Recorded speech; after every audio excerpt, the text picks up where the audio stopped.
जय हरी. एकादश स्कंध भाग 113. 7व्या अध्यायामध्ये आपण पाहतोय की यदूचा प्रश्न आणि त्याला अवधूतांचं उत्तर. तर हे सांगण्याच्या अगोदर नाथांनी त्या काळच्या काही ढोंगी लोकांचं वर्णन केलं आहे. कोणतीही उत्तम गोष्ट विकृत कशी करावी याचं जन्मजात ज्ञान माणसाला असल्यामुळं सगळ्या समाजात ढोंगीपणा आणि लबाडी ही आढळते. विशेषतः अध्यात्माच्या बाबतीत विकृतीचा अनुभव फार येतो. म्हणून भारतामध्ये एकीकडे श्री ज्ञानदेव, श्री एकनाथ, श्री तुकाराम, श्री समर्थ यांच्यासारखे अध्यात्म सूर्यदृष्टीस पडतात, तर त्यांच्याच अवतीभोवती अनेक मंबाजी प्रतिष्ठितपणे वावरताना आढळतात. प्रत्येक संतांना कोणी ना कोणीतरी त्रास दिलेलाच आहे. अशा लोकांचा दंभस्फोट केल्याशिवाय एकही संत आढळणार नाही. नाथ महाराज म्हणतात की या मृत्यूलोकात जन्म आल्यावर हा नरदेह मिळून देखील अवधूताप्रमाणे आपलं सार्थक करून घेणारे थोडेच असतात. सामान्य माणसं बहुत करून धर्म, अर्थ आणि काम या तिन्हींचीच इच्छा करतात आणि त्यांचंच ज्ञान ते अवश्य प्राप्त करून घेतात. आम्ही स्वधर्म पाळतो असं काही लोक म्हणतात. ते आपल्या स्नानसंध्येची कीर्ती मिरवतात आणि शेवटी पैशासाठी गायत्रीचं फळ देऊन टाकतात. आम्ही वेदोक्त यज्ञ करतो आणि वेदमार्गाची स्थापना करतो असं काही लोक म्हणतात. पण असं म्हणत म्हणत स्वर्गाची इच्छा धरतात आणि ते एक उदरनिर्वाहाचं साधन करून सोडतात. आम्ही स्वकर्मनिष्ठ आहोत असं काही लोक म्हणतात. स्वकर्माच्या पायी हे लोक दर्भ, माती आणि पाणी हे नासतात. परंतु वेळेला एखादा भिकारी आला तर त्याला एवढीशी सुद्धा भीक घालत नाहीत. काही ढोंगी लोक आपली प्रतिष्ठा वाढवण्यासाठी वैष्णव दीक्षा घेतात आणि मोठी झळफळीत देवपूजा करून दोन्ही हातांनी शंख वाजवून दाखवतात. रोग्याचा जीव वाचवून आयुष्यदान देणारे आणि काही पुण्यपुरुष स्वतःला अहिंसक वैद्य म्हणवतात, पण स्थावर जंगमादी सगळ्या जीवांची हिंसा करून आपलं यश सगळीकडे मिरवतात. काही लोक आपली कीर्ती वाढावी म्हणून तुला करून घेतात. मलमूत्रानं भरलेला देह द्रव्याबरोबर तोलून ते द्रव्य दान करतात. प्रारब्धात द्रव्ययोग नसणारे लोक लक्ष्मीची उपासना करतात, पण हे अभागी लोक लक्ष्मीपतीची काही उपासना करत नाहीत. लक्ष्मी ही विश्वगुरु श्रीहरीची पत्नी आहे.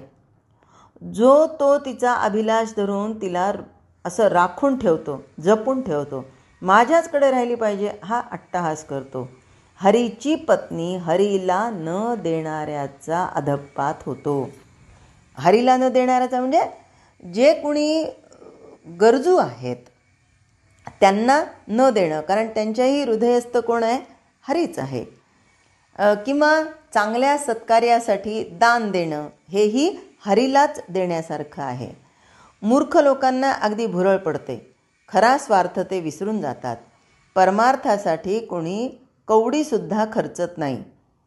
रोगाचा नाश होऊन भरपूर आयुष्य मिळावं म्हणून आणखी काही लोक सूर्याची उपासना करतात, पण देहमुळी नश्वर आहे याची आठवण त्यांना नसते. त्यामुळं शाश्वत आत्मस्वरूपाची विस्मृती त्यांना पडते. अशा रीतीनं केवळ आयुष्याकरता, कीर्तीकरता, द्रव्याकरता लोक धडपड करताना आढळतात. दृश्य जगाचा जोर मोठा विलक्षण आहे. त्यानं सामान्य लोकांना मिथ्या भ्रम उत्पन्न होतो. अर्थात ज्ञानाची साधनं साध्य करून काही लोक दृश्यापासून सुखाची अपेक्षा करतात. वेदांतातील भाषा शिकून तिच्या जोरावर अद्वैत ब्रह्माचं उत्तम प्रतिपादन करणारे लोक शेवटी ते ज्ञान पोटासाठी विकतात. याला काय म्हणावं? आणि काही लोक स्वतःला योगज्ञानी म्हणवतात. वायू कोंडून लोकांमध्ये प्राणायाम करून दाखवतात आणि डोळे मिटून ध्यानात बसल्याचा आव आणतात, पण त्यांच्या मनात मात्र देहसुखाचं चिंतन चाललेलं असतं.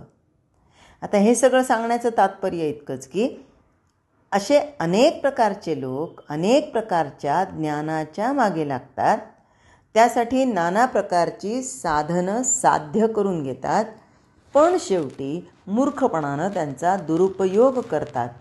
अर्थात त्यांचं आयुष्य वाया जातं, यात शंकाच नाही. यदुराजाने आता प्रश्न करायला सुरुवात केली. यदुराजाने अवधूताला जे प्रश्न विचारले ते सगळे आत्मज्ञानाबद्दल होते. राजानं हे प्रश्न विचारण्यात मोठं औचित्य आहे, कारण पृथ्वीवरील उत्तम देहभोग ज्याच्या सेवेला हजर असतात अशा राजाला देखील भगवंताच्या दर्शनाशिवाय खरं समाधान मिळत नाही, हे यावरून स्पष्ट होतं. म्हणून आपण ज्या परिस्थितीत आहोत ती मध्यम प्रतीची असेल तर माणसानं पुष्कळ श्रीमंत होण्याच्या नादी न लागता भगवंताच्या नादी लागावं. राजकुलामध्ये अध्यात्माचा विचार करणारा पुरुष उत्पन्न होणं हे दुर्मिळच असतं. यदू म्हणाला की हे अवधूता, तू ब्रह्मवेत्ता असून आत्मानंदानं परिपूर्ण आहेस. त्या आनंदाचं कारण काय? तू देहात असून विदेह स्थितीनं वागतोस. दृश्य विषय तुला स्पर्शसुद्धा करू शकत नाहीत. इतका अलिप्तपणा तुला कोणत्या रीतीनं प्राप्त झाला? तुला राजाची भीड नाही, धन्वंताची भीड नाही, दीनांचं भाषण मात्र तू गोड मांडतोस आणि आत्मज्ञान देऊन त्यांचं मनोरथ पूर्ण करतोस. तू आर्तबंधू दीनदयाळ असा आहेस. ज्यांचा भाव शुद्ध असतो त्यांना भक्तवत्सल आहेस. म्हणून आत्मज्ञानाचं गूढ हे मला समजून दे. यदुराजा सत्वशील असून संतांचा मोठा भक्त होता. तो जसा अत्यंत बुद्धिमान तसाच अत्यंत श्रद्धाळू होता. भगवंताच्या सानिध्यानं भाग्यवंत असलेल्या अवधूताची भेट यदूला झाली हे त्याचं भाग्य होय. म्हणून यदूनं त्याची यथोचित पूजा करून अतिनम्रपणे त्याला प्रश्न केला. राजाची नम्रता पाहून अवधूत अतिप्रसन्न झाला आणि क्षीरसागर उचळंबावा किंवा कृपारूप मेघ गरजू लागावा किंवा आत्मानंदाची तुतारी वाजावी असं तो ज्ञान बोलू लागला. अवधूताचं उत्तर कसं आहे? तर अवधूतानं राजाच्या प्रश्नांना उत्तर देताना सबंध विश्वाला गुरुरूपानं पाहावं असा साधनाचा अतिमहत्त्वाचा सिद्धांत सांगितला. हे विश्व सर्वांग परिपूर्ण भगवंताचं व्यक्त स्वरूप असल्यानं त्यातील प्रत्येक वस्तूमध्ये तो गुणरूपानं विलसत आहे. तो गुण शोधून काढण्याची बुद्धी मात्र पाहिजे. स्वतःमध्ये आणि जगामध्ये असार टाकून सार शोधून काढण्याची जी बुद्धी तिला सद्बुद्धी म्हणतात. या सद्बुद्धीची प्रशंसा करावी तेवढी थोडीच आहे.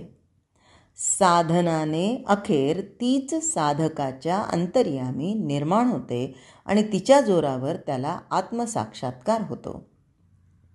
अवधूत म्हणाला की राजा, तू राजा असून सिद्धांची लक्षणं ओळखतोस हे मोठंच नवल आहे.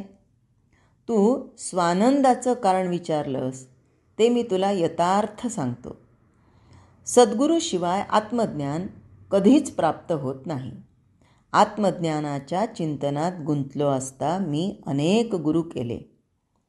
ज्या प्राण्यामध्ये जो सद्गुण माझ्या दृष्टीला पडला त्या गुणापुरता मी त्याला गुरु केला.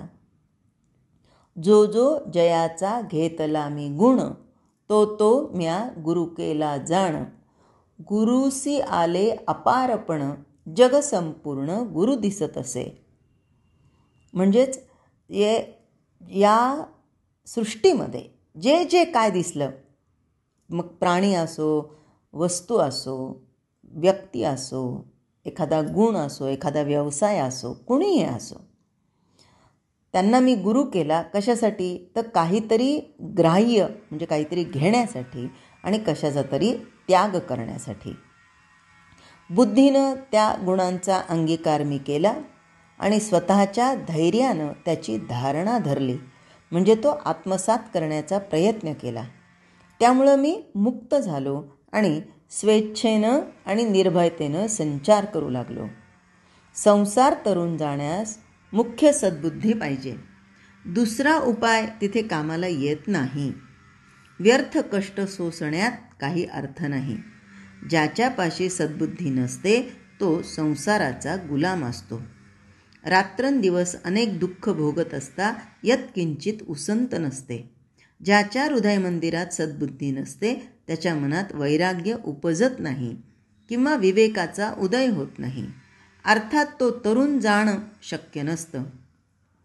ज्याच्या अंतःकरणात वैराग्य आणि सद्बुद्धी समप्रमाणात वास करतात तो मनुष्य एका घावात संसाराचे तुकडे करून टाकतो.